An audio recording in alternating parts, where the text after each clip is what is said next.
Sa baryo ng San Roque, may isang paniniwalang hindi na binabanggit ng matatanda tuwing gabi, hindi dahil nakalimutan nila, kundi dahil ayaw na nilang maalala.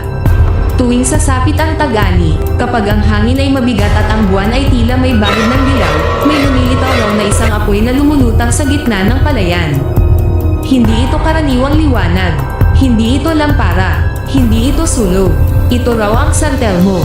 Si Andres, isang binatang bagong lipat sa baryo, ay hindi naniniwala sa mga ganitong kwento. Lumaki siya sa syudad, para sa kanya, ang apoy ay apoy lang, at ang takot ay gawa-gawa ng isipan. Isang gabi, inutusan siyang bantayan ang kalabaw sa may dulong palayan. Tahimik ang paligid. Ang tanging maririnig ay ang huni ng kuliglig at ang marahang ihip ng hangin sa mga tangkay ng palay.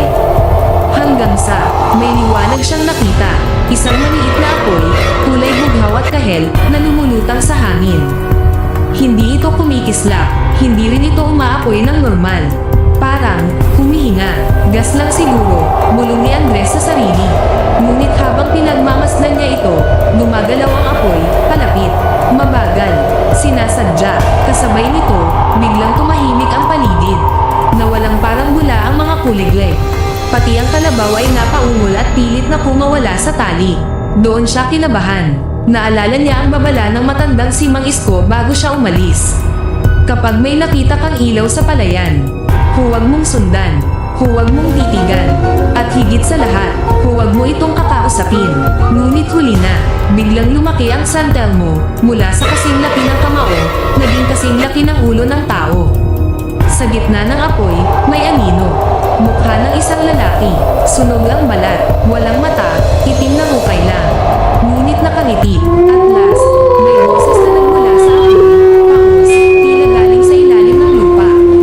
May kasama na ako, napaatras si Andres, ngunit tila hinihila ng apoy ang kanyang katawan. Mabigat ang kanyang mga paa. Ang hangin ay mainit, parang may humahawak sa kanyang leeg. Sa bawat hakbang ng San Telmo, may lumilitaw na mga larawan sa isipan niya, mga taong nawawala sa baryo. Isang magsasaka, isang bata, isang lalaking nagbantay din ng palayan noon. Lahat sila'y sinundan ng ilaw. Sa huling lakas, napasigaw si Andres at napapikit.